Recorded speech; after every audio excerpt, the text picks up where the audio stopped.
Okay. That's all set.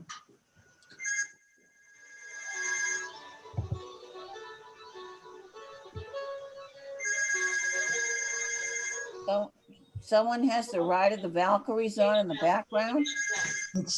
So I think someone's put us on hold or something. I know that Valkyries. Well, what? Hi, my name is Mary, and I'm a care coordinator calling on behalf of Tufts Health Plan. Is this Ma'am, I'm right in the middle of a Zoom meeting with the city. okay? All right. We were just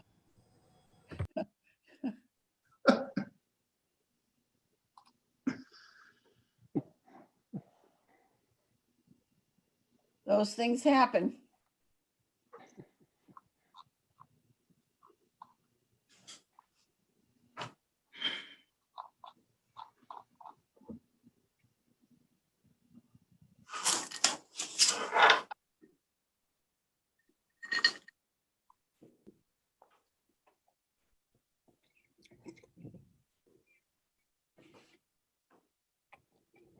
Councilor McMillan? Councilor Vice President? Yes, Council Stanley, Representative Stanley. At some point, if it's all right with you, I've been requested to make an announcement about a Waltham resident turning 100. We can do that right after we approve the minutes. I will. Okay. Thank you. And it's not me. I don't think anyone thought. Couple more years.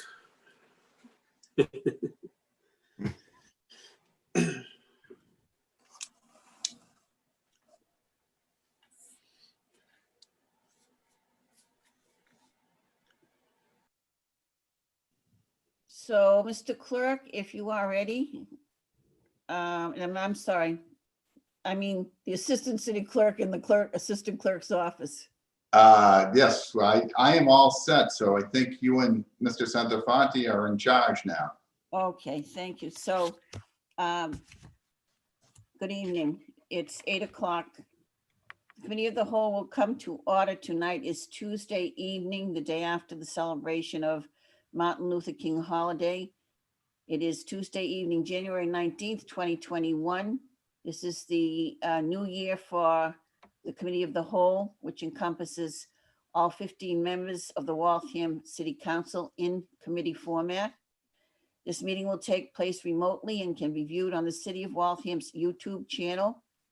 I wish to thank the Assistant City Clerk, Bizard, who faithfully has performed the task of creating a Zoom platform for us to use ever since COVID-19 hit a year ago, and has done a very wonderful job in doing that. So thank you very much.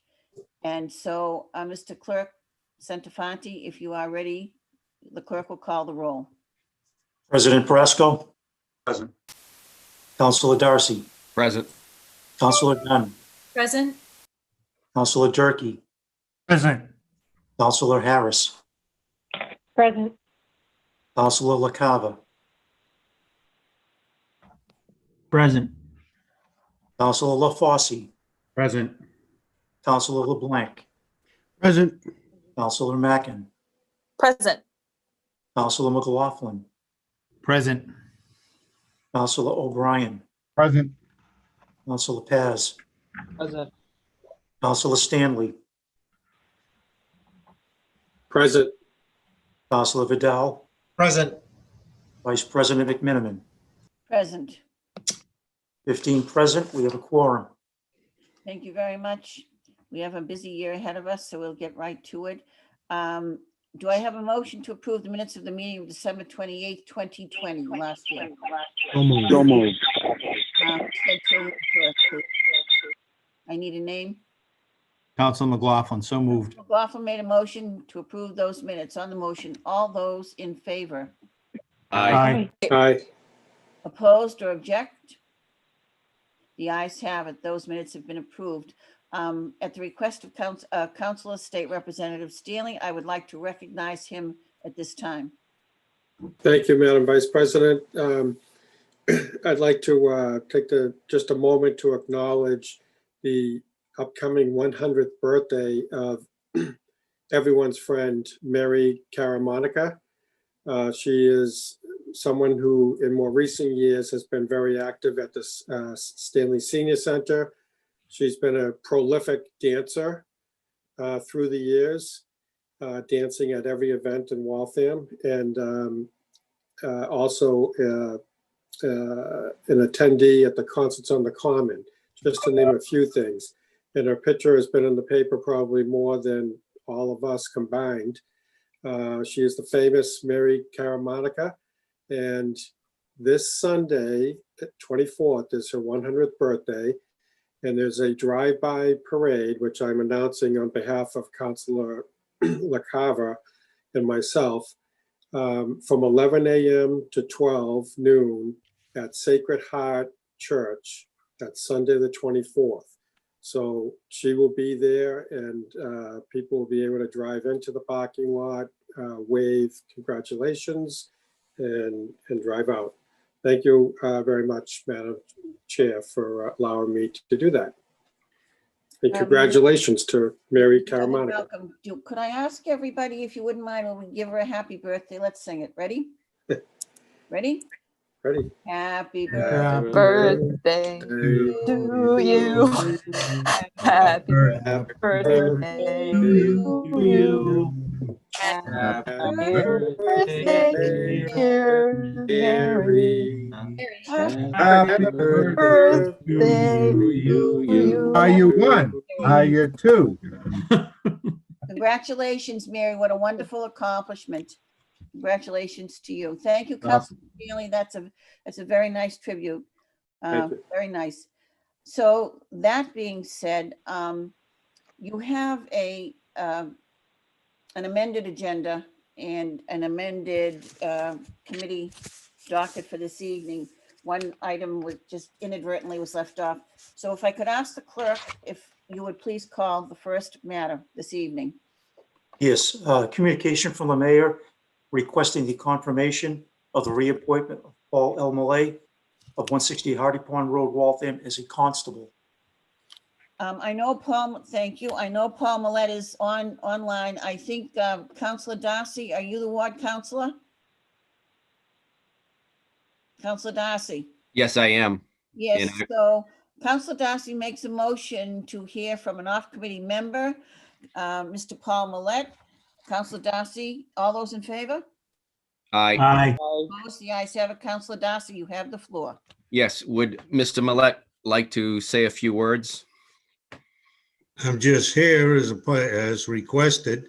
I'm up for reappointment. I would appreciate it if I could be reappointed. Yes, and I And would,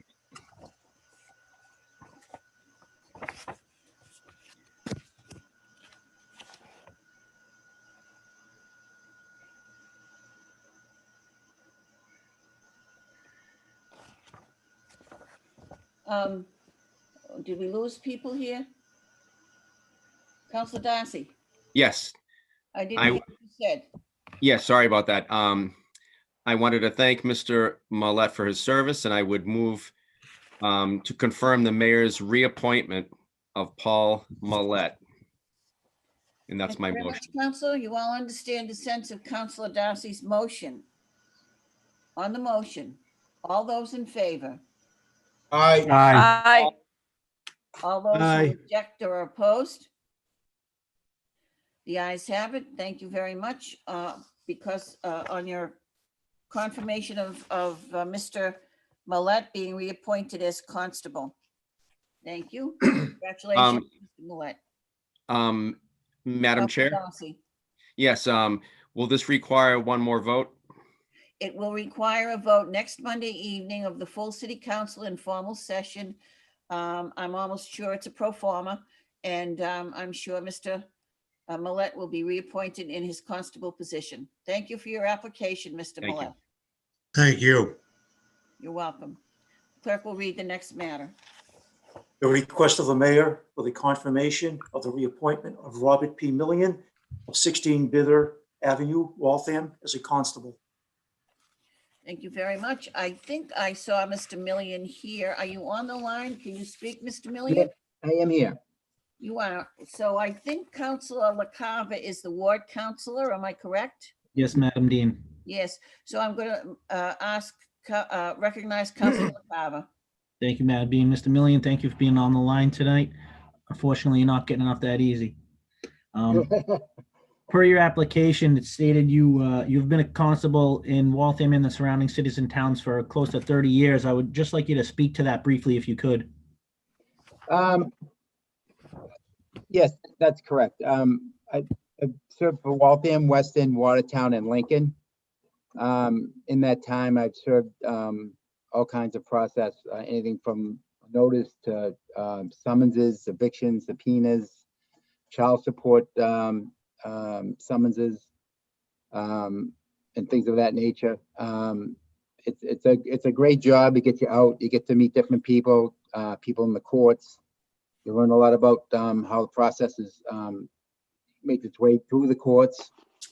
A lot of times you're able to sometimes resolve issues between two parties. And I find it a very, very rewarding position in that respect, that you're not always bringing good news to people when you knock on their door, but sometimes you can, explain to them, what they need to do so they're not so scared and thinking they're going to go to jail or something because just gave them a summons, just so they understand what the next step is that they need to do to, continue with the process. Great. Thank you very much. And you, any certifications and whatnot you would need to apply for this, you have it currently in line? Yeah, I am. I'm a member of the Mass Bay Constables Association. I'm also serve on the board of directors. I'm the secretary of the board of directors for the Mass Bay Constables Association. I've been a member nearly as long, probably around 25 years. And we have training for all the members. I've gone through a couple of their seminars, which I think I submitted a copy in my application to you guys, which is a lengthy, it's a day-long course. And it's just a review of all the different types of summonses and or writs and things that you may encounter, how to make out your returns, how to serve those process, properly, and on all that stuff, things of that nature. Great. Thank you, Mr. Million. With that, Madam Dean, I would make a motion for approval. So Councilor LaCava makes a motion for approval on the reappointment of Mr. Million as a constable in the city of Waltham. On the motion, all those who are in favor, please Aye. say aye. Aye. Aye. All those who are opposed or who object? The ayes have it. Congratulations, Mr. Million. You have been reappointed. And next week, the full city council will vote once again in formal session on your appointment to solidify the fact that you are reappointed. Thank you. Do I need to get on that Zoom meeting for next week or the next meeting that we have? You can speak to the clerk, and I'm sure that, or the assistant clerk, they will help you with that. All right. I didn't know if I needed to go to that meeting. I don't think you do. Okay. But if you'd like to, you can certainly speak to the clerk, and I'm sure he Okay. can accommodate you. I know. No worries. Thank you very much, everyone. You're welcome. Okay. You're welcome. The clerk will read the next matter, please. The next matter is an open meeting law complaint regarding the executive session minutes requiring approval and release. So I beg leave of the committee of the whole on the chair so that I can work us through this matter. Thank you for your indulgence. So we're almost finished with this. Let me see if I can walk us through it right now. So if you recall, in the course of the chronology of this matter, a few meetings ago, just before the end of the year, the full city council had this matter tabled on its docket, and we made motions to approve two sets of minutes The minutes of April 4th, 2016, and the minutes of May 28th, 2000. I had it right here. Hold on a minute. Excuse me, just 1 minute until I find it. Here we go. Sorry. And the minutes of 2000, let me just get them here.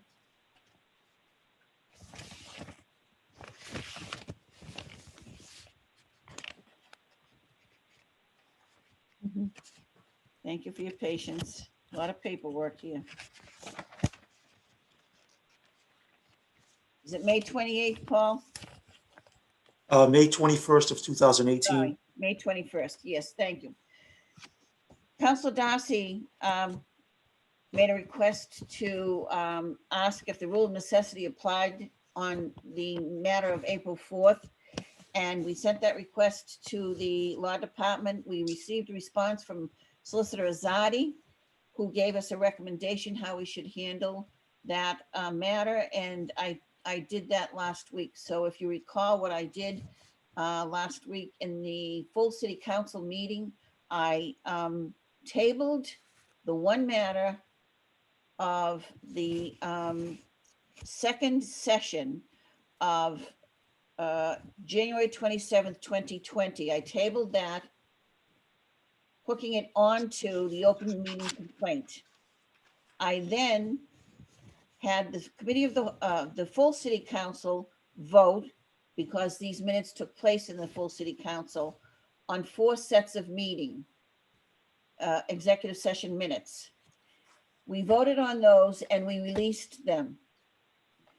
The only 2 matters left, there are 3 matters left regarding this. The matter that's tabled and will stay tabled in that open meeting law complaint. But the other 2 matters have been sent to the committee of the whole for us to vote, as the city solicitor said, vote on them this evening and to release them. So if you'll bear with me, I have the language right here. So I'm going to move that. I'm sorry. Yes, I'm going to move that per the last paragraph of the January 6, 2021 law opinion of Solicitor Azadi, which was provided to the council. We provided public notice, as she advised us to do, via the committee docket. And so I'm going to move that the executive session minutes that are dated April 4th of 2016 be considered draft minutes due to the council's inability to provide a quorum to dispose of them, and that the committee of the whole, which is us, vote on this motion to release these draft minutes to the public domain per the law opinion dated number 219, law opinion number 219 of 2020. That's one motion. I have a second, which will continue after this. So I'd like to make that motion, Mr. Clerk. And I believe I'm going to ask all the councilors to vote on it. Madam Chair, this is Councilor Vidal. I have a quick question for you. Yes. Regarding the minutes. I was wondering, as these minutes are being released, are we also releasing the documents that were given to us during the executive sessions that we had to return back to the mayor?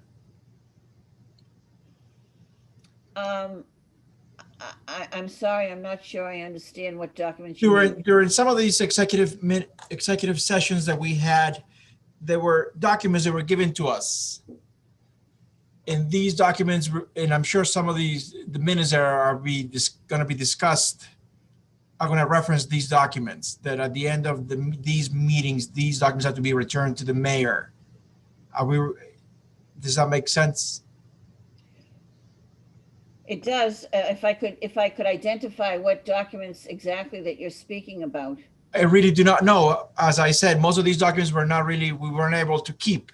I don't know if you recall these documents. We were able to need some of them. You just put our names on them, I believe. Right. So let me, if I may, because we're going to keep this matter. So let me explain. If we approve the motion that I just made, the set of meeting minutes, executive session minutes meeting of April 4th, 2016, which have been approved by us, which have been sent to the law department and returned to us. Those minutes will be released this evening. I'm also going to make the similar motion for May 21st, 2018.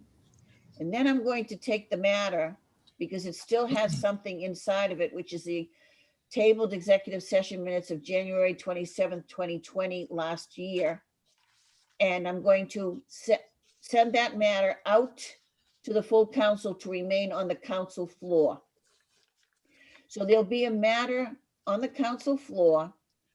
At least it will stay there until the minutes in the anticipated litigation, until the litigation is complete, and then those minutes will be able to be released. Now, that matter will be there. If you wish to formulate a request, we can take that matter off the floor next week. I'm sorry, yes, off the table. And we could send your request wherever you wish to ask the questions that you're looking for answers for. How's that? That sounds like a plan. Thank you for the guidance there. Yeah, I will. So next week, I will make that request in writing, so we're able to get these documents as part of these executive minutes, because I think some of the discussion that took place reference these documents.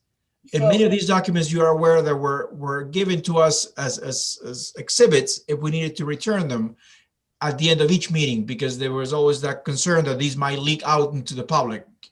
Does that make sense? It does. Some of them we returned, some of them the mayor asked us to return, some of them she said you can keep, and I'm not sure off the top of my head which those were. So if you don't mind doing a little bit of personal research into the dates and give those dates to us, and to whom you would think this would be this request appropriately sent, I'd be glad to do that next week. Thank you very much. I will do that. Thank you. You're welcome. Thank you, Counselor. So there's a motion on the floor, Mr. Clerk. So that I'm clear, Madam Chair, is the motion to approve the minutes or to release the Minutes have minutes? already been approved. Have they? Well, it's my understanding they were approved in the city council, not in the committee. So thank you. So then we will reapprove them. So the matter is to approve the minutes. We don't have to send them back to the law department. They've been there. I withdraw my motion for release, and I substitute a motion. And my motion is to approve the executive session minutes of April 4th, 2016. And I'd like a roll call for that. Councilor Darcy, Yes. Councilor McLaughlin, Yes. Councilor O'Brien, Yes. Councilor Vidal, Yes. Vice President McMiniman, Yes. 5 in favor, none opposed. I'm sorry. 5 in favor, none Why opposed. is there 5? I beg your pardon? Why shouldn't there be 15? Well, the approval is only for those councilors that were present at the executive session. And the names that you just gave are those people? That's correct. Okay, fine. Thank you very much. So therefore, by your action, you have approved a draft version of these minutes, because we do not have the proper number of councilors to obtain a quorum in order to legitimately approve them. So by your action, you've approved a draft. Now I'm going to make a motion to release those minutes. And I think everybody can vote on that, Mr. Clerk. President Brasco, Yes. Councilor Darcy, Yes. Councilor Dunn, Yes. Councilor Durkee, Yes. Councilor Harris, Yes. Councilor LaCava, Yes. Councilor LaFosse, Yes. Councilor LeBlanc, Yes. Councilor Mackin, Yes. Councilor McLaughlin, Yes. Councilor O'Brien, Yes. Councilor Paz, Yes. Councilor Stanley, Yes. Councilor Vidal. Yes. Does the chair wish to vote? Yes, the chair votes yes. 15 in favor, none opposed. By your action, you have voted to release the executive session minutes of April 4th, 2016. Similarly, I'm going to make a motion on the matter of the complaint in order to achieve full compliance on the complaint of the open meeting law by the former city councilor. I'm going to make a motion that the clerk, that the committee of the whole approve the executive session minutes related to the 554 Lexington Street matter dated May 21, 2018. And there are 9 councils who can vote on that. Do you have their names, Counselor? Mr. Clerk? Yes, I do. Yes, please. President Brasco, Yes. Councilor Darcy, Yes. Councilor Harris, Yes. Councilor LaCava, Yes. Councilor LeBlanc, Yes. Councilor McLaughlin, Yes. Councilor Stanley, Yes. Councilor Vidal, Yes. Vice President McMenamin, Yes. 9 in favor, Thank you none very much. opposed. By your action, you have approved the executive session minutes of May 21, 2018. I now make a motion to release those minutes to the public domain. And I'd like a roll call on that. Everybody can vote on this. Correct. President Brasco,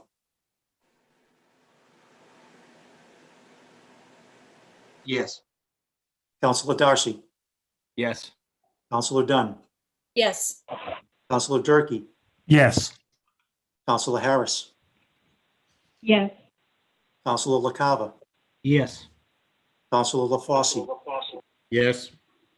Councilor LeBlanc, Yes. Councilor Mackin, Yes. Councilor McLaughlin, Yes. Councilor O'Brien, Yes. Councilor Paz, Yes. Councilor Stanley, Yes. Councilor Vidal, Yes. Chair wish to vote? Chair votes yes. 15 in favor, none opposed. Thank you. By your action, you have approved the release of the May 21st, 2018 executive session minutes related to 554 Lexington Street to the public domain. That being said, councils, I believe that we have met full compliance to the best of our ability with the directive dated December 4th, 2020 by the Attorney General or the attorney representing the Attorney General's office. We met our obligation within the 60 days that she gave us to do that. We have one matter that's already tabled in the matter that was on the city council floor. And so I am going to make a motion to send the matter of the tabled violation of the open meeting law complaint out to the full council, and we will table it in the full council next week. So I made that motion. We can do it on a voice vote if you don't mind.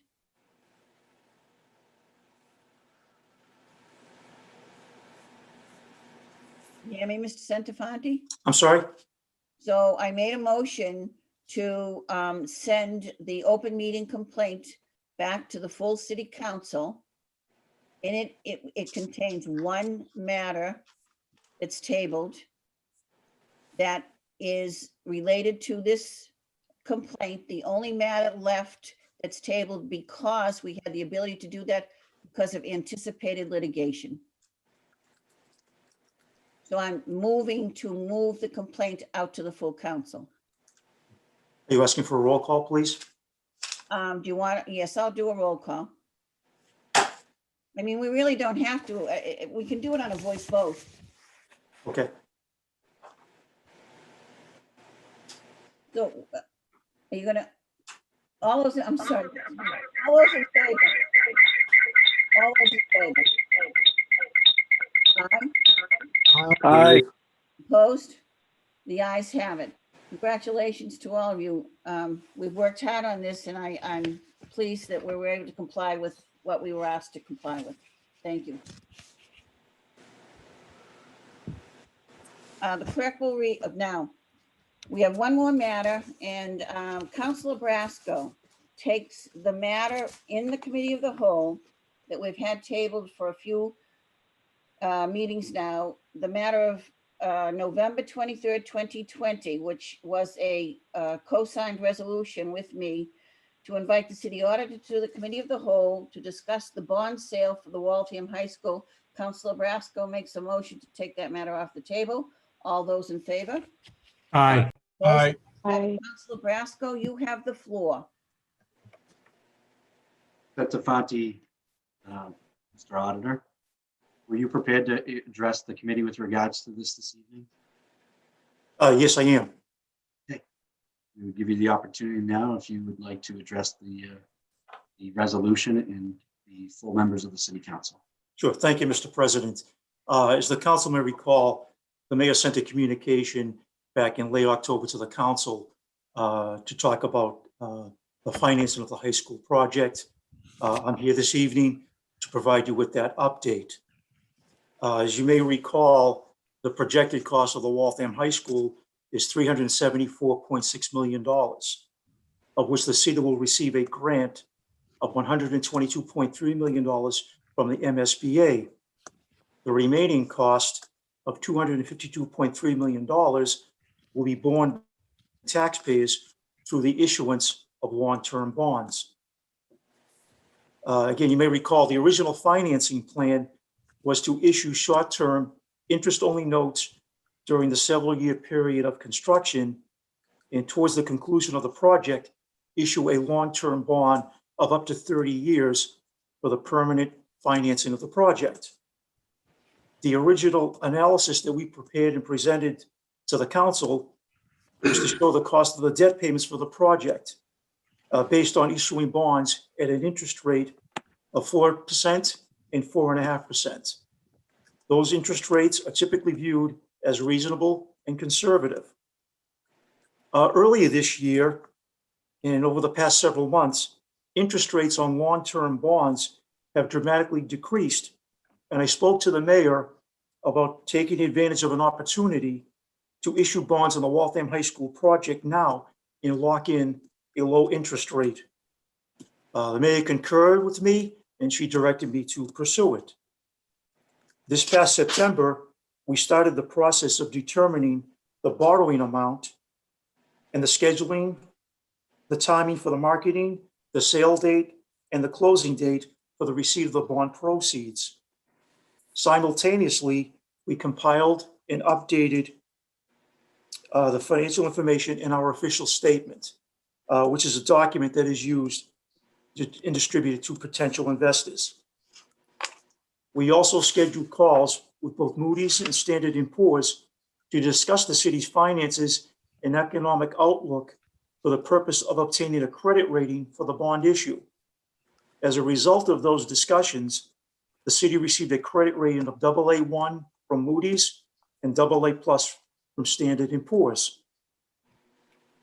The amount of the issue was $150 million, which was determined by analyzing a cash flow projection prepared by the construction manager and the owner's project manager, so as to comply with the city's ability to expend the bond proceeds in a required timeframe.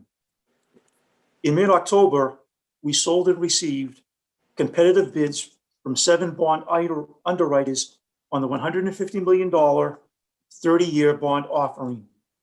The winning bidder was Meserole Financial with an interest rate of 2.265%. The city also received a premium on the sale of about $6.4 million, which was used to pay the issuance costs and to reduce the borrowed principal from $150 million to $143.9 million. The debt is structured as level payments and will be slightly less than $7 million annually for the next 30 years, commencing in fiscal 22. I think this is great news for the cost to finance the high school project due to the city's ability to take advantage of a very favorable borrowing opportunity. To give you some additional perspective, if we had issued the $150 million at the original estimated rates, the additional cost over the 30-year repayment would have been $51 million at 4% and $67 million at 4.5%. Thank you for your attention. I'm happy to answer any questions the committee Councilor members may Brasco, have. Thank you. Thank you very much, Mr. Santafanti. Councilor Brasco, you have the floor. You there, Councilor Brasco? I'm sorry, I was muted. I apologize for that. You know, that's wonderful news, Mr. Santafanti. I'm glad that you and the mayor had taken that opportunity to take advantage of the interest rates the way they are right now. That in the end will save the taxpayers millions of dollars over the years. So I greatly appreciate the hard work that you've done and being fiscally responsible to the taxpayers of the city of Waltham and looking out in their best interest, because this is going to be one of the most expensive expenditures that this city's undertaken in my lifetime. And I'm sure in the years to come as well. So that being said, I have no further questions. Again, I appreciate the update, Mr. Santafanti. So I will relinquish the chair. Other councilors and questions or comments? I have. If none, then I request to be allowed to speak from the chair. Can I ask a quick question? Is Councilor Durkee? Certainly can. Councilor Durkee. Auditor Santafanti, could you just briefly explain the premium and how the premium came about and lowered our borrowing amount? Sure. So in order to market the bonds for not just investors today, but for future investors of those bonds, they want to set a higher interest rate to make them more marketable. And by doing so, to reflect the interest rates that are currently in effect, they're willing to pay more for those bonds. So that's the premium that we receive. Okay, thank you. Does that help you, Councilor Durkee? Yes, thank you, Chair. Good, thank you. So I have a couple of Councilor Dunn. Yeah, just a quick question. Thank you, Madam Chair. Will we be able to get a copy of the presentation that you just told us to just peruse it a little bit deeper? Sure, I can email it out to the committee tomorrow. Thank you. Very good. Any other questions? Madam Chair, Councilor Paz. just in lay terms, through you to Mr. Santafanti, so we're essentially benefiting from the economic downturn and how the Federal Reserve lowered interest rates. Is that accurate? Well, I mean, we're taking advantage of favorable market conditions. You know, what the driving force behind that is Yeah, it's just safe to say that interest rates have declined as of. Interest rates have declined, over the last several months and, prior to that. Sounds good. Thank you. Welcome. You all set, Councilor? Good. Yes, thank you. You're welcome. Anyone else? So, Mr. Santafanti, I have the one page, and I know you sent us a couple of other pages, which I have taken a look at before, but I want to ask, especially for a lot of councilors who were not here when we began the quest back in the year 2000 to build an unprecedented number of schools collectively in the Commonwealth, the only community in the Commonwealth to do anything like this. And we were building 6 elementary schools and 2 middle schools all at once with a very different climate then than we have now. So this is almost 20 years ago, number one. Number two, the process for doing that at the time is almost the inverse of how we're doing it now, if I'm not mistaken. could you give us a little idea of the process 20 years ago when we went to build the 6 and the 2, the 8 in total? Do you remember that? Because if you don't, I can give it to you, but I was hoping you'd remember it. I do. So the 8 schools were built through the MSBA reimbursement program. Those schools qualified for 90% reimbursement. But it's 90%, it's a reimbursement that's based on the eligible costs of the school. So for those 8 schools that were built, the effective reimbursement was somewhere in the low 70% range. For the Waltham High School, the reimbursement rate is about 60% of eligible costs. And the effective rate will be somewhere in the mid 30% range. Okay, so now, thank you. Hold on just a minute. I want to get that 60% for the high school range. Okay, so that process back then was an incentive for us in many, just economically and financially. It was an incentive for us to take a bit of a risk, but go for a total of 8 schools all at once. And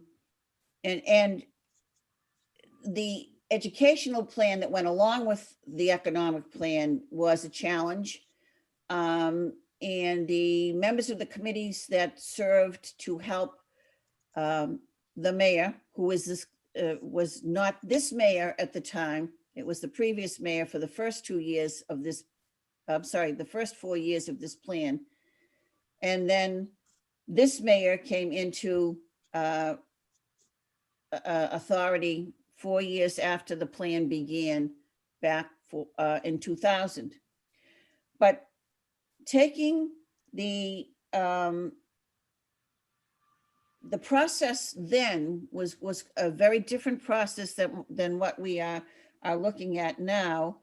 And the city council had a continuous role in a lot of circumstances that went into the costs and the construction of each of the schools as they were built.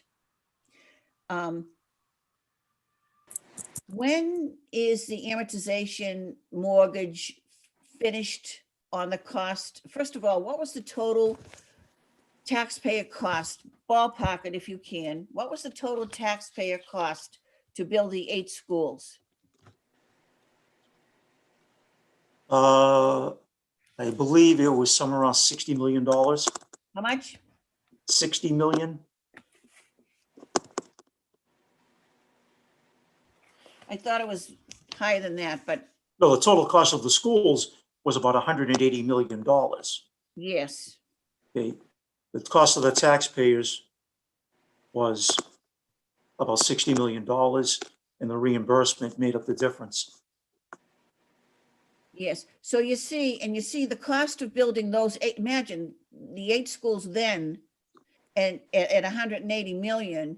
And now we're looking at the cost of building a state-of-the-art high school, which in fact is really not one high school, but the educational plan for the new high school calls for 2 tracks to be included in the one campus, the track of conventional college prep and the other track of conventional vocational ed. And they're intertwined in many ways. So looking at that, the cost of the city and the cost of the schools all together, when can the taxpayers of the city expect the total cost of building those 8 schools to be finalized? When do we finally pay off the bill? Yeah, some are going to be completed in 2025, and the remainder will be paid off in 2028.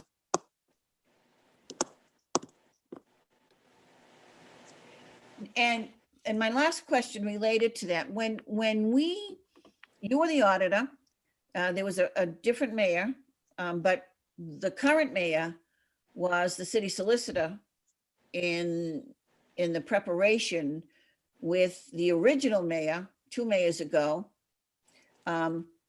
who made the very difficult decision that this had to be done. And the climate of decision-making back then was, there was a risk, and the risk for all of us was that this was going to become a very costly endeavor. It was going to be a very long-range endeavor. And we weren't sure we were going to take the steps along the way in order to get to the end game. And we took the risk and stayed the course.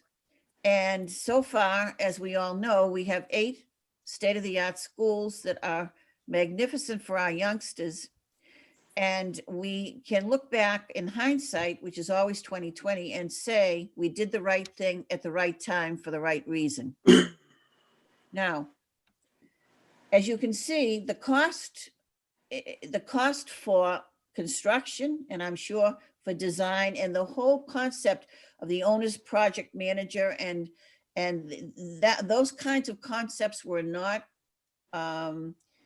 mandated back when we built the original 8 schools. They were there, but they were not mandated the way they are now by the School Building Authority. So the fact that we have the same auditor who has done such a magnificent job in navigating us through the process, along with this mayor, navigating us through this process to get to an end game of 8 wonderful schools, I'm going to say that my fingers are crossed, because always something as difficult as decision-making with this new high school, my fingers are crossed. When you can show us in real numbers benefits like you showed us here, the benefit in the long run of what you did and why you did it, and the mayor's approval of that, it goes to show that I'm not going to say we're frugal, and I am frugal, but I'm going to say we're prudent in our decision-making, both educationally and economically, going forward with the construction of this new school. Mr. Centofanti. Yeah, again, I appreciate the compliments and so forth. But again, I want to reiterate that there was a very favorable borrowing climate out there, and we were just in a position to take advantage and take the opportunity for it. Well, I'm glad to hear that. I've had my say. I have no more to say. Thank you for all of this information. Councilor Brasco, have you finished your comments and questions? I have. I'd just like to follow up with the council from Wood too. I would make that as a form of a motion request that we obtain the documentation that Auditor Centofanti referred to this evening for all the members of the city council. So that's my request. You all understand the sense of the request. All those in favor? Aye. Aye. Opposed or object? The ayes have it. Thank you Leave the very matter much. back on the table. Thank you. Councilor Brasco makes a motion to move that resolution and the matter back on the table. All those in favor? Aye. Aye. The ayes have it. Thank you. I have no further matters. Are there any matters that any member of the council wishes to take off the docket from the committee of the whole? If there are none, I will entertain a motion to adjourn. We have the update on Piety Corner, don't we? I'm sorry? Don't we have the update on the Piety Corner project? Isn't that on the docket? What date is that, please, Councilor O'Brien? It was a resolution from December 28th. I think it was referred to the committee of the whole. It should have been.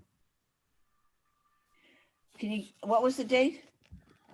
December 28th. Of 2020. Yeah, it was a resolution brought in. I don't have that on this docket.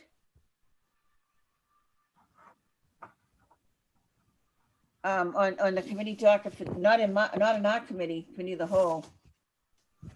Did you write the resolution? Yeah, in the council from Ward 1. It was the last meeting of the year. It's supposed to be referred to this committee, so I don't know what happened. I'm sorry. Was it the last meeting, the second meeting of the December 28th meeting? Yeah, Yeah, So, there is a glitch, it sounds like here, and because it was a meeting that was the last and we didn't. yeah, maybe we could do it in 2 weeks. you know? So Counselor O'Brien makes a request that the clerk research the matter related to the resolution. And what did the resolution, what was the be it resolved? It was to gain an update on the Piety Corner traffic project. On the 380 Lexington Street? Yeah, with the city engineer and the traffic engineer. I remember that.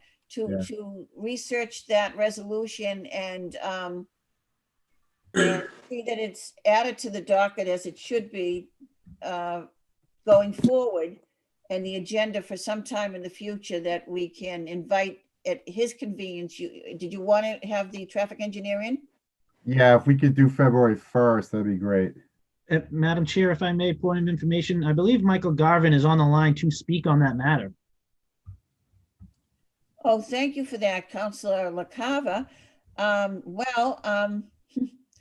don't have it on the docket, but that doesn't mean it shouldn't be here. So I'm going to take a little bit of leeway here, if I may. We will make sure it's on the docket the next time. So I'm going to presume it should be, it's just not visibly here. I move to take the matter of the resolutions of Councilor LaFosse and Councilor O'Brien of December 28th, 2020 off the table. All those in favor? Aye. Aye. Opposed? The ayes have it. Councilor O'Brien, you have the floor. Yeah, just as I said previously, I think this project is very important. So I'll be very brief. Just looking for an update from the engineer and the traffic engineer as well. Thank you very much. So you make a motion to hear from an off-committee member who is Mr. Garvin, who is here to speak on the matter. All those in favor? Aye. Opposed or object? The ayes have it. Thank you. Mr. Garvin, good evening. Welcome. Good evening. Excuse me, Councilor O'Brien makes a motion to hear from, did I just say that, off-committee member? Yes. All those in favor, opposed? Mr. Garvin? Good evening. How are you? I'm good, thank you.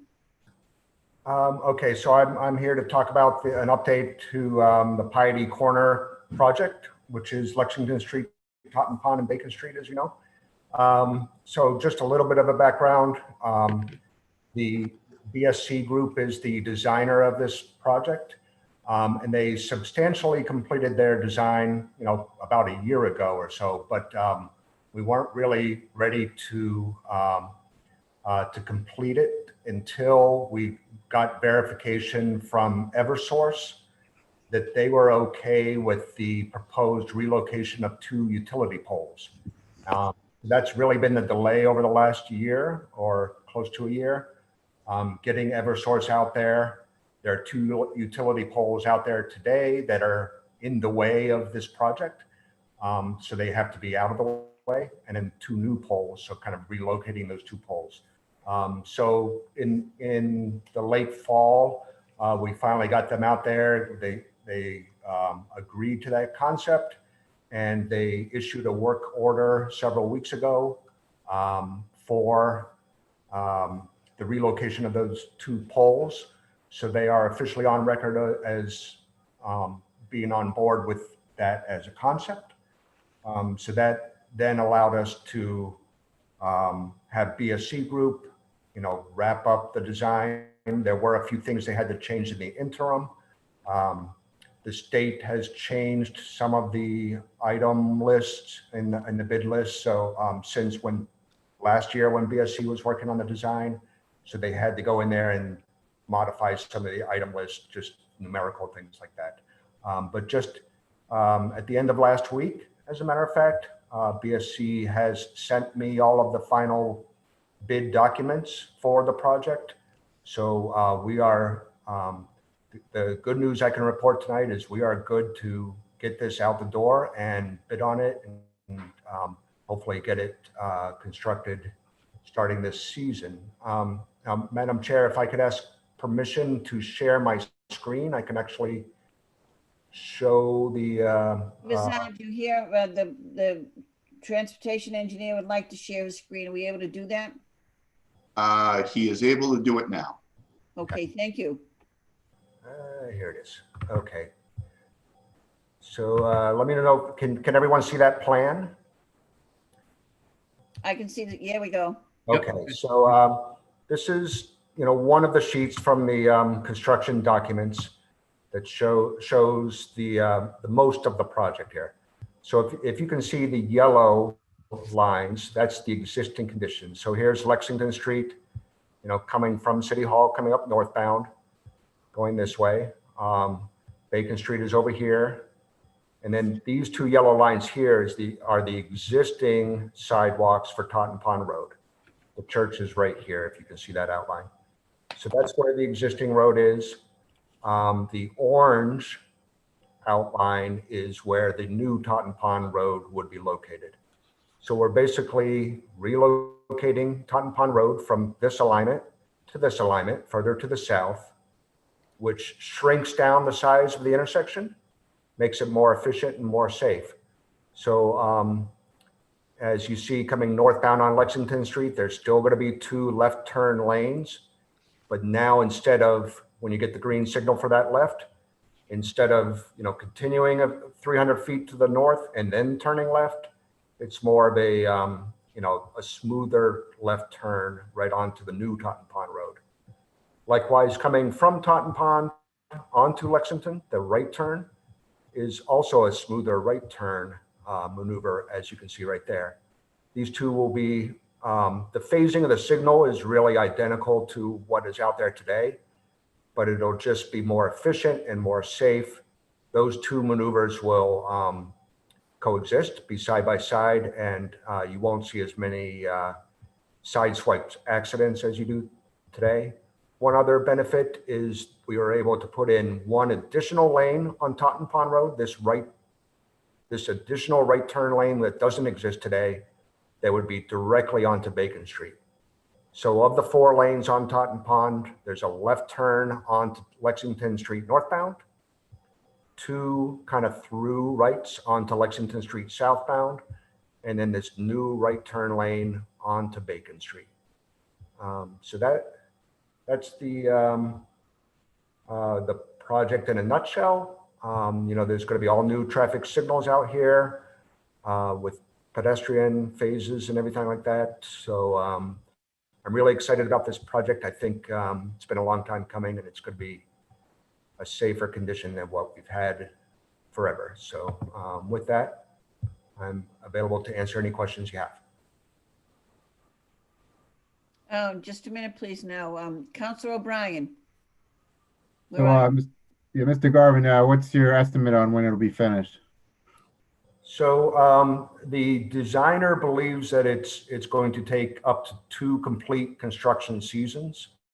So if we start this spring, it's 1.5 years to 2 years, somewhere in that range to complete it.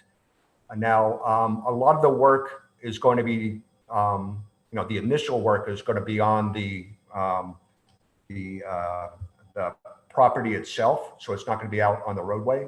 So the existing traffic can operate as it does today while a lot of the construction is being done. So it's not like traffic is going to be disrupted for the full 2 years.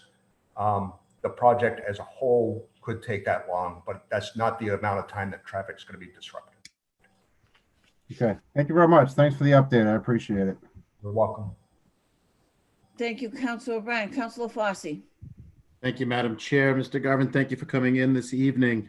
You said that the bid documents are prepared. I'm assuming those are blueprints that are going to be going out to potential contractors, correct?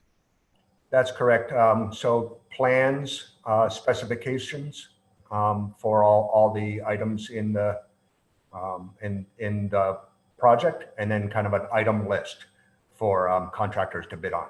So it is yet to be sent to any potential bidders. Correct. Okay, and then as far as Eversource being on board, are the poles something that will be able to get moved immediately so that we're not one of those communities that are going to have telephone poles in the middle of the road and waiting for the last minute to get those done? I mean, that's something I feel can be done now where we have that property. Is that on the schedule early? So obviously, it's not entirely in the city's control, but we've communicated everything to Eversource. They're aware of the project. They agree with it. So we're going to use every means of constant communication with them to make sure we're at the top of their list to the best of our ability, and get that done as soon as possible.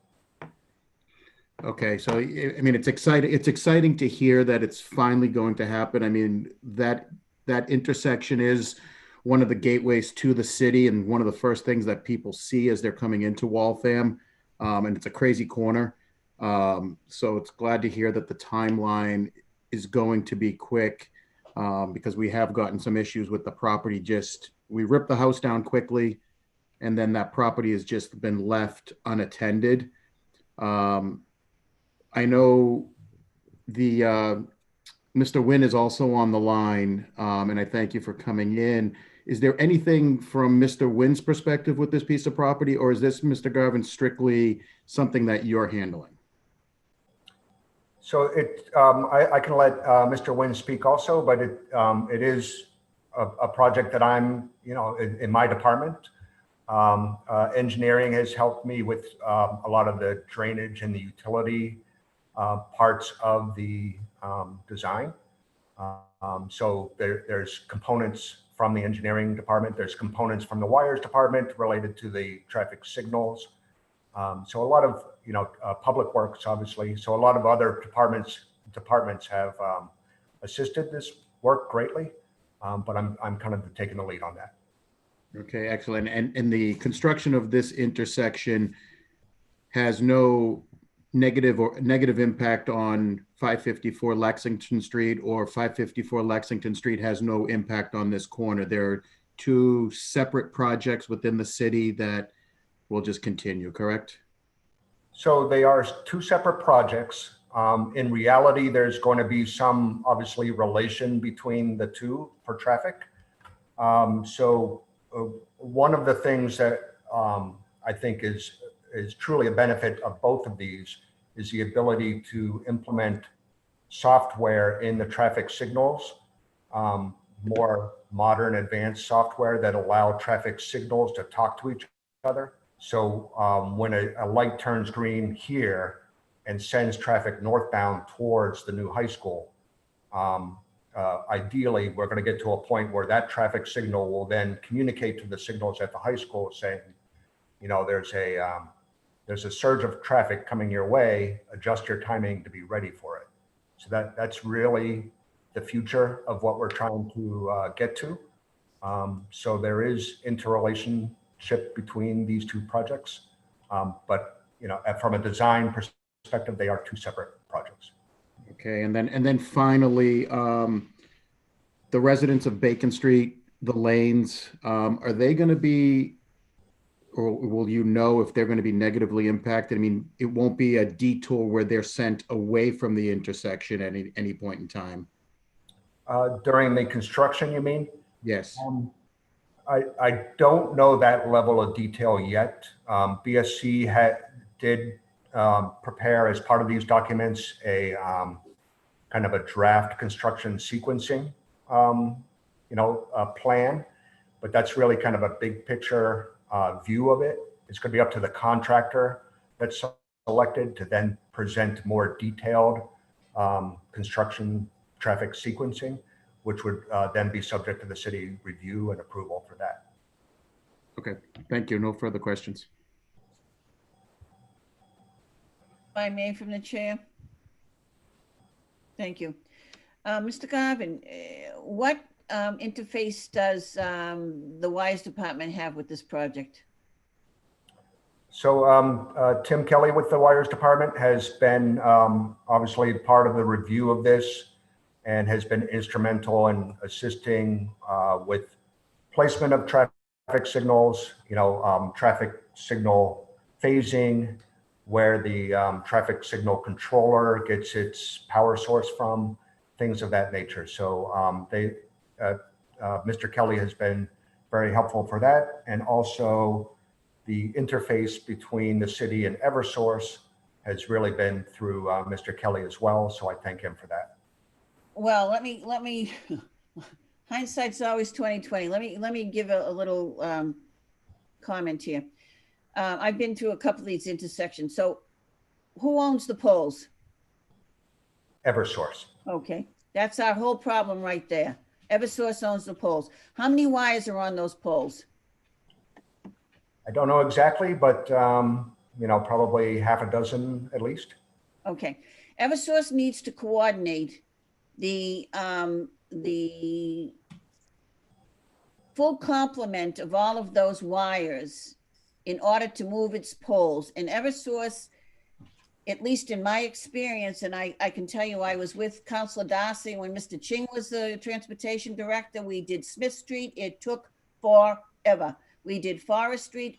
Same thing. It took forever because Eversource is basically the coordinator and the main utility to make that move happen. So somebody needs to stay on them constantly, and you will get some action. And if you don't, a few of us can just jump right in with you and there'll be action, I guarantee you. So you need to really press them because they are reluctant to do what they do. They seem to have other priorities. Okay? Yes, thank you. I agree. It is critical. Yeah, thank you very much.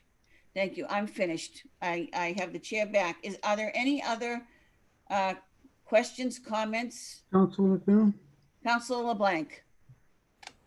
Thank you, Madam Dean and Chair. Mr. Garvin, I thank you for all your work on this. And, as the Dean mentioned, it's pretty pathetic that a utility's holding up this project for a year.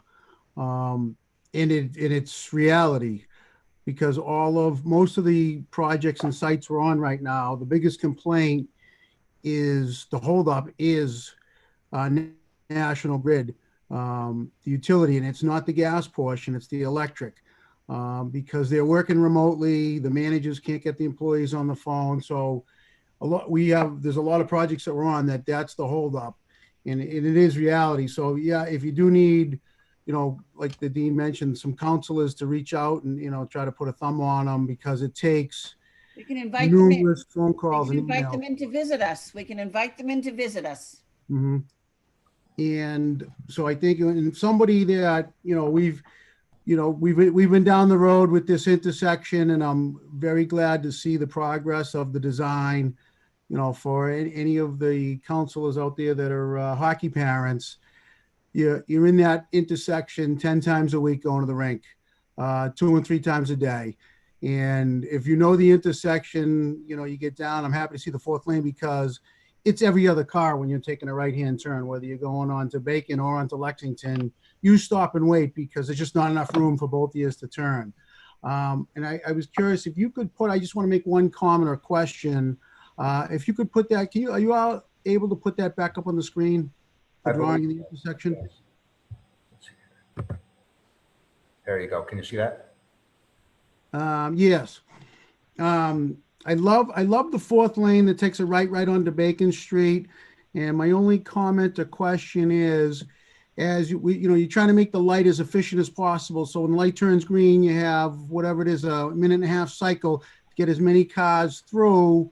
So as they're lined up in the queue, if they're already lined up, they're going to get through the intersection quicker.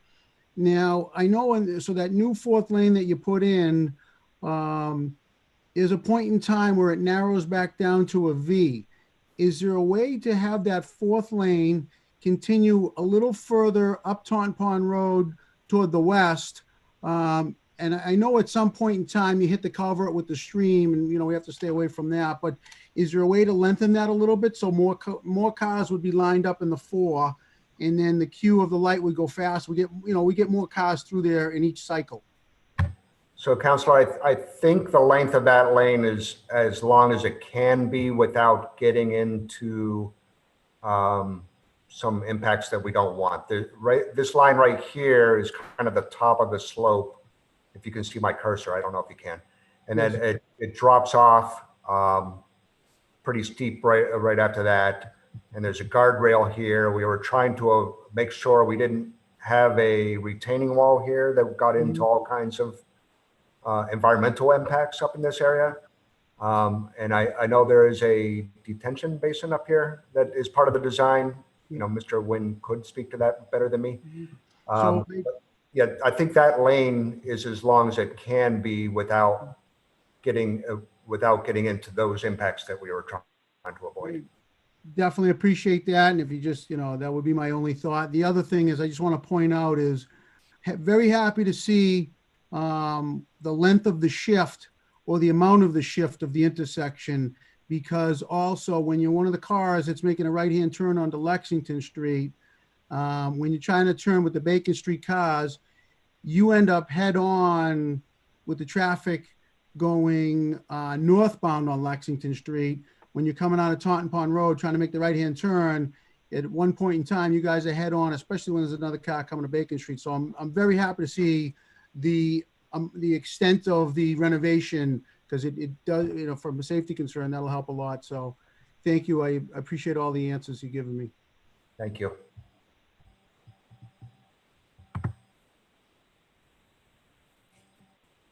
Nothing further. Okay, okay, thank you, Councilor Blank. You finished? Yes, we're back to full council. Are there any other questions of the councilors? Well, thank you very much, Mr. Garvin, Mr. Nguyen. If you're on board here, I didn't see you, but if you are, thank you both very much for coming this evening. We appreciate it. Councilor O'Brien, you would like to move to put that resolution that we have to get on here back on the table? Yes, please. Yeah, thank you. Okay, Councilor O'Brien makes a motion to table that resolution in the committee of the whole. All those in favor? Aye. Aye. Opposed? The ayes have it. Thank you. Are there any, I'm glad you brought that to my attention, Councilor O'Brien. Thank you, Are Councilor. there any other matters to be taken off the committee of the whole table? Councilor Paz. Move to adjourn. Councilor Paz makes a motion to adjourn. On the motion, it is 9:09 p.m. Thank you very much. We are adjourned.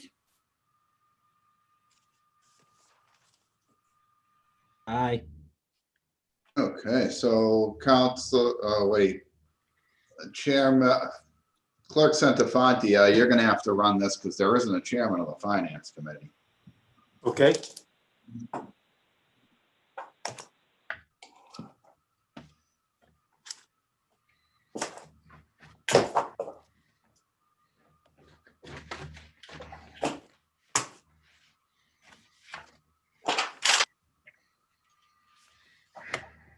The Finance Committee will come to order. Let's see. Councilor Durkee, Present. Councilor LaFosse, Present.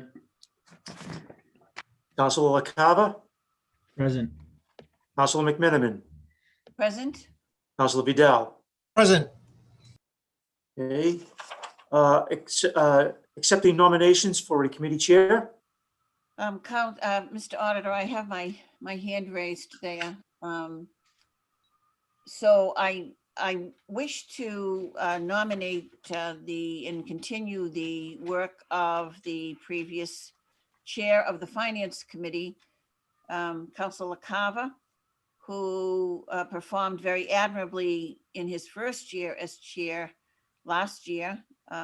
New at the helm, but very savvy in economics and business and finance. And it kept the meeting moving smoothly, and our budget session the same.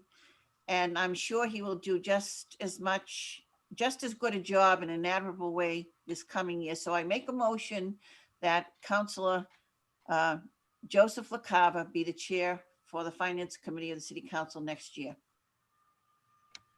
Are there any other nominations? Make a motion to close nominations. All in favor? Aye. Aye.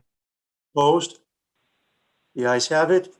When I call your name, please state for whom you're voting. Councilor Durkee, Chairman Joseph LaCava. Councilor LaCava, Joseph LaCava, respectfully. Counselor LaFosse, Joey LaCava. Counselor McMiniman, Joseph P. LaCava. Counselor Vidal. Counselor Joseph LaCava. 5 in favor, none opposed. Congratulations, Mr. Chairman. Thank you, Mr. Sanfani, and thank you, Madam Dean, for those kind words. We will dive right in with the approval of the minutes of December 28th. Councilor Fossey makes a motion for the approval. All those in favor? Aye. Opposed? The ayes have it. We are approved. The first item on the agenda is a request of the mayor to accept a donation of a 1929 photograph for the City Hall Museum Room from Mary Ellen and Kevin Ryan. Make a motion for approval. Is there anything we need to, excuse me, Mr. Chair, I'm sorry, Mr. Chair. Madam Dean. Thank you. Mr. Auditor, there's not much that's said about this. It's a photo. Do you have any more information about the photo? No, I believe the photo was attached to the mayor's communication. I don't think I have it. Maybe the others do. Oh, I do. Yes. Oh, I saw it. I remember. Yes, I did see it. That's a great photo. Okay, very good. So I'm going to make a motion that for approval to accept that gift. You've all heard a sense of the motion. On the motion? All those in favor? Aye. Opposed? The ayes have it. That is approved. And Mr. Clerk, of course, a thank you note, if we could. Yes. The next item on the agenda is a request of the mayor to accept a donation of $300 from the Light Korean Church to the Waltham Fire Department. Mr. Chair, Madam Dean. Councilor McMiniman here. I would like to, again, that's a very kind, generous gift of the Light Korean Church to the Waltham Fire Department. So I'd like to make a motion for approval with a communication of thanks to the Light Korean Church on behalf of the city. Thank you, Madam Dean. You've all heard a sense of the motion. On the motion, all those in favor? Aye. Opposed? The ayes have it. That is approved. And again, thank you for the notice on the thank you, Madam Dean. The last item on tonight's agenda is a request of an appropriation of $2,700 to conduct an appraisal of the property located at 0 Prospect Hill Road. Mr. Chair. Councilor LaFosse. Thank you. I'm going to make the motion to approve this. This is the piece of property that the owners have reached out to us for 0 Prospect. This is at the top of Dale Street, where the former radio antenna for the Anticos was.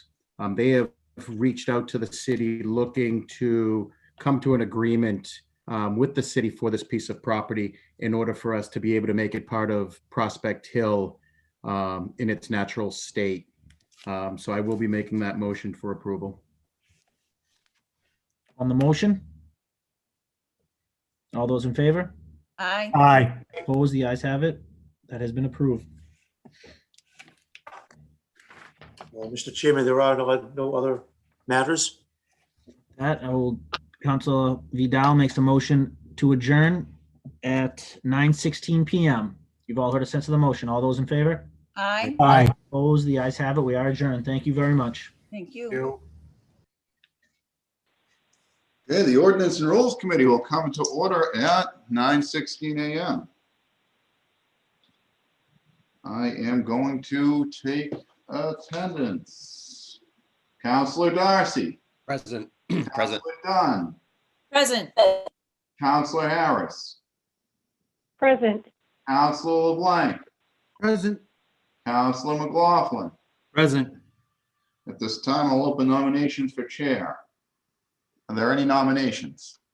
Yes, I move to nominate, Mr. Chair, Mr. Clerk, I move to nominate John McLaughlin as chair. Counselor Harris has nominated Counselor McLaughlin. Are there any further nominations? Chair, I move to close the nominations, please.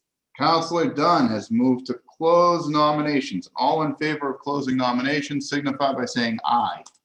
Aye. Aye. Opposed? Aye. Nominations are closed. At this time, you will vote for the chairman of the committee. You will do so by stating the name of the person that you want to serve as chairman for the 2021 year. Counselor Dunn, John J. McLaughlin. Counselor Darcy, John J. McLaughlin. Counselor Harris, John J. McLaughlin. Counselor LeBlanc, John J. McLaughlin. Counselor McLaughlin. John J. McLaughlin. Okay, Counselor McLaughlin, you are now the chairman of this committee.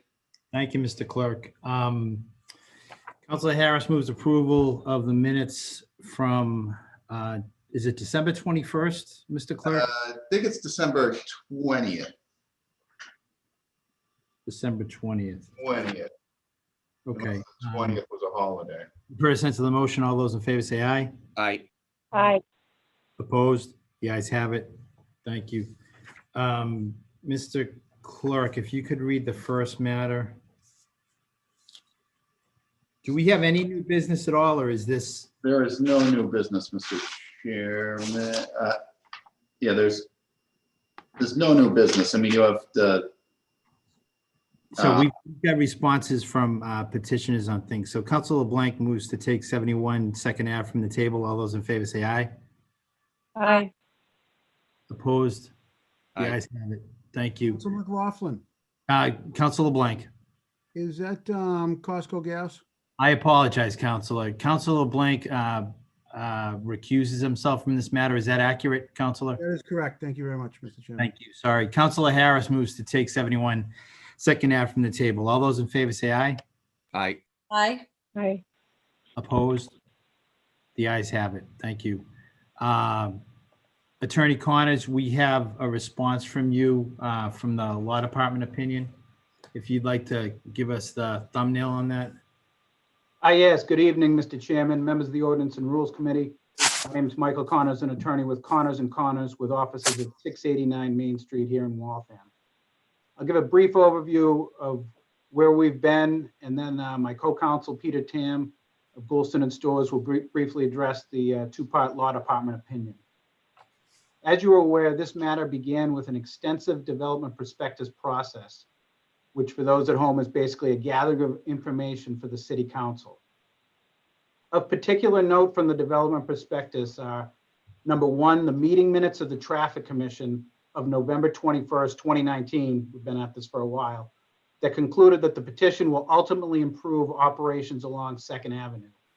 Number two, the April 15th, 2020 letter from William L. Forty, Inspector of Buildings, specifically addressing the petition, which supplements his other sign-offs included in the development prospectus form.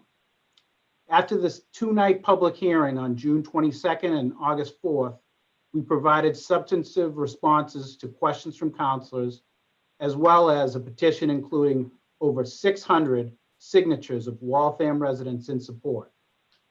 This matter was originally referred to the Law Department after the September 21st, 2020 meeting of the Ordinance and Rules Committee. The two-part Law Department opinion was issued on October 24th and October 26th. And subsequently, the committee released the opinion to us on November 17th, 2020. Since that time, we've been working diligently to respond to the opinion, as well as make associated updates to the plans in the proposed order. On December 15th, we received confirmation that we had addressed the engineering department comments. And where that's a new item, I'll make specific note that that's included in the package as Exhibit J, Item 5.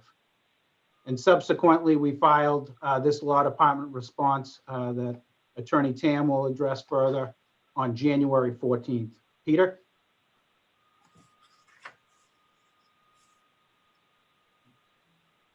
Thank you, Michael, and Mr. Chairman, members of the committee. For the record, thank you for entertaining and continuing this discussion this evening. Along with Attorney Connors, I wanted to take 2 or 3 minutes to summarize the gist of the comments that we received from the Law Department. We were pleased to review them and respond to them in the lengthy package which you have. And I can say that in summary, we've addressed each of the comments and provided clarifications when necessary. And there was nothing in the law department's comments that caused us any undue concern. We made clarifications, we provided plans and clarifications, but at their core, the comments are as follows, and I will leave it to the committee to parse, as I know you do, those comments and ask us any questions. Number one, we confirmed the law department's questions relating to the sufficiency of the legal notice, and we confirmed that the legal notice that was submitted was in fact appropriate.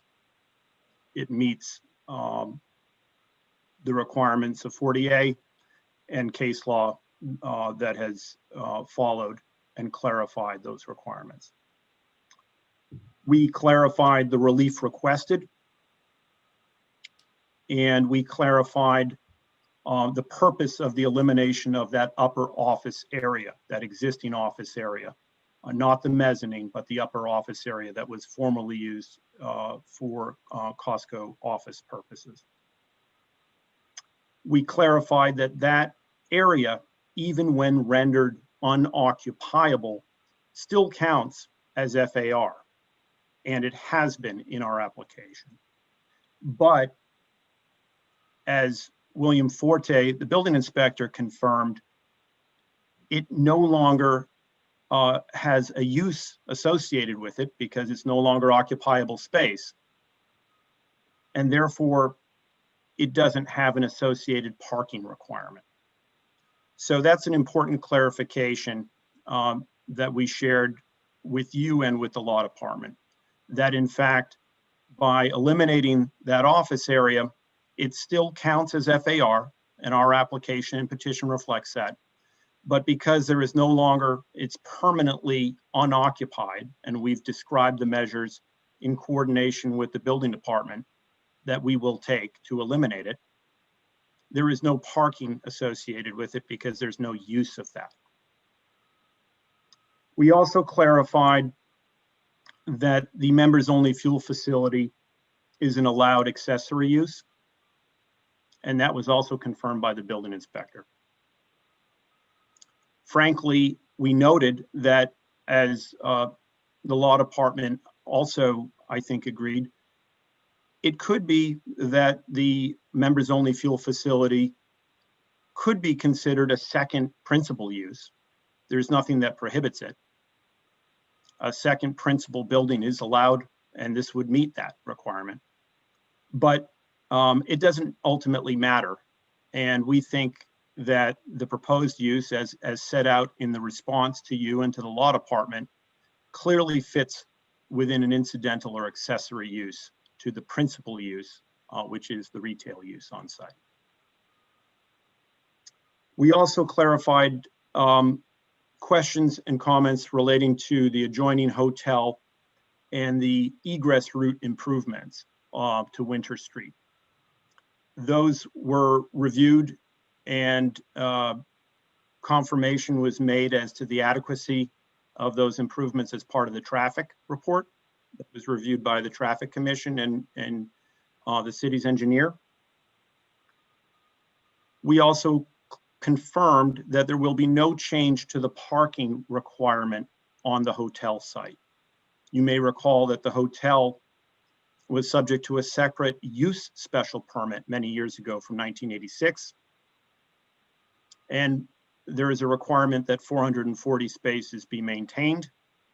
And while we are restriping a small section to allow for the improvements in consultation and with the approval of the adjoining hotel user and owner, that there will be no net loss in parking. And that's important.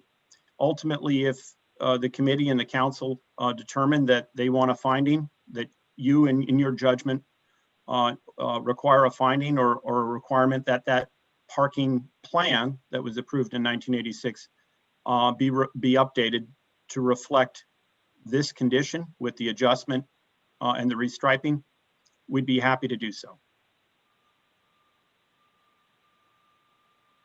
The only other items, I think the major items that we addressed include confirmation that the Conservation Commission has approved the proposal already, and that Costco must comply with the conditions that the Conservation Commission set forth in their order of conditions.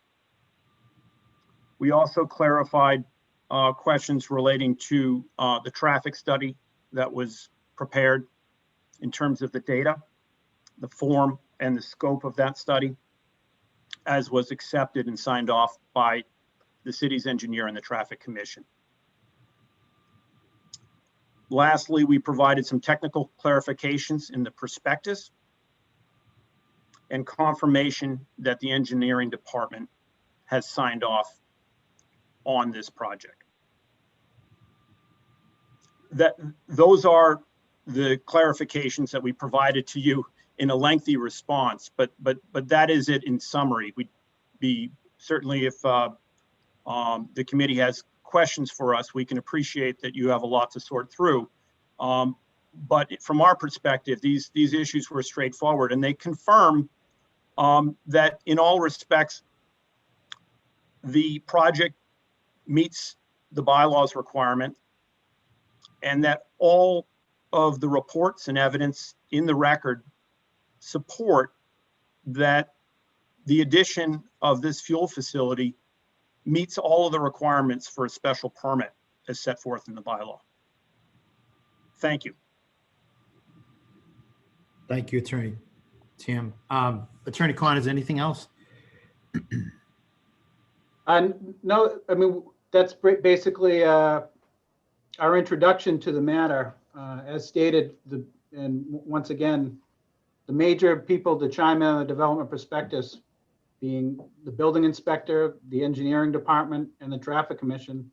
You know, we've answered all those concerns. As to the length, I mean, there's a lot of documentation on the front end here.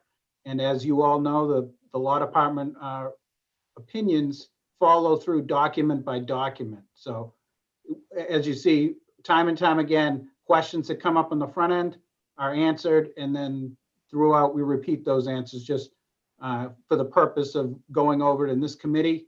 If we flip to a page, hopefully the answer's there and we're not referring back and flipping back to different documents. But I think you'll find, even though they are lengthy, you'll see that there'll be pocket responses addressing these. And the end is that the comment has been addressed by the appropriate party, being the building inspector, the traffic engineer, along with the traffic commission, and then also the city engineering department. Okay, thank you. Questions, comments from the council?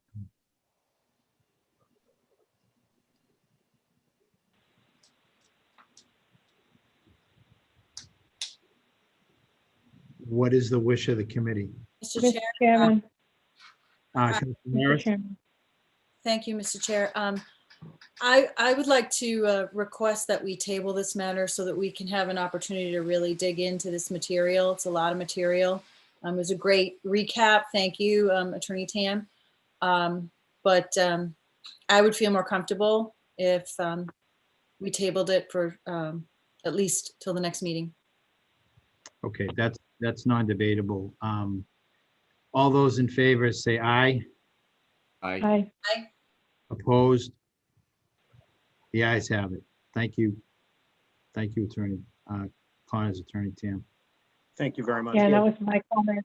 That was my comments as well. I do think the packet is very well prepared, and it is very much appreciated as we deliberate over this matter. There were a lot of questions, and you've really done a good job organizing the responses. So thank you both very much. Thank you, Councilor Harris. Thank you. Thank you. Congratulations, Mr. Chairman, on being voted chairman again. Yeah, I'm not sure if that's really. Yes, congratulations, Mr. Chairman. Congratulations. So Councilor Harris moves to take the matter from 12/28/20 from the table, zoning amendment, medical marijuana. All those in favor say aye. Aye. Aye. Opposed? The ayes have it. Mr. Clerk, just so I'm clear, we had two things come back to us. One was a notification from Survey and Planning that they deliberated on this matter, in that the board recommends approval. I think that was from January 7th. Is that right? Yes. And then we also have a memo from Attorney Connors, Attorney Joe Connors. I have to start saying which Connors it is. They corner the market on ordinances and rules. So we have a memo from January 14th, which addresses a small change to that language. So I'm going to ask Attorney Joseph Connors if you could just speak to that. Good evening, Mr. Chairman, members of the board. Joseph Connors on behalf of the petitioner. I guess this is one instance where maybe as an attorney I was overzealous. So we would like to add that my client could convert from a nonprofit to a for-profit. And so therefore I propose to delete not-for-profit and enter for-profit. But in my second presentation to the Board of Survey, just in reviewing my notes, I was thinking that perhaps it could be interpreted that, well, perhaps a nonprofit would like to open a medical marijuana facility. So we're not trying to prohibit that. So I suggested a change that we simply, and this change would then really track, and I know I had said that before, but that would be identical to the CCC definition. So the CCC definition just says any entity licensed under the CCC regulations. So I'm not trying to prohibit a nonprofit from opening this type of a facility. We're just trying to add a for-profit as well. So what I did was I just took out the term for-profit and left it as an entity licensed by or under 935 CMR 501. So that would mean anyone that could acquire a license, whether it be a not-for-profit or a for-profit entity that qualifies under the state of Massachusetts regulations, could then arguably apply for a special permit with the city council. So you're just, and again, just let me jump in there. So you're just looking basically to leave the language there versus take it away. Yeah. Okay. Questions and comments from the committee?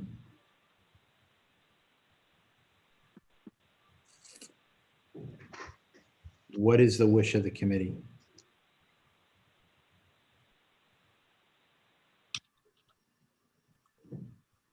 I think I need to make a motion to lay that matter on the table as well. I think we need to take a look at this and just digest the information that you've set forth here tonight. Motion to table is not debatable. All those in favor say aye. Aye. Aye. Aye. Opposed? Thank you. You guys have it. Thank you, Attorney Connors. Okay. Thank you. What is the wish of the committee? Mr. Chairman, just one more thing. The other zoning amendment, the tea shop one. So Yes. you guys, the committee voted to give that a first reading. So now it's back here. It was recommitted. So- Is that going to the, you want to send that to the law department now that it had a first reading? That was, thank you, Clerk Vizard. Councilor Harris moves to send that matter to the law department for review. All those in favor say aye. Aye. Opposed? The ayes have it. Mr. Clerk, anything else out there? I think that's it. I hope. What is the wish of the committee? Motion to adjourn. Councilor Harris moves to adjourn. All those in favor say aye. Aye. Aye. Opposed? The ayes have it. Thank you. Thank you. And congratulations. Bye, everybody. Thank you, Council. Have a good night, guys. Thank you. You too. Good night. Good night. Good night. Good night. Good night. Good night. Good night, John Boy.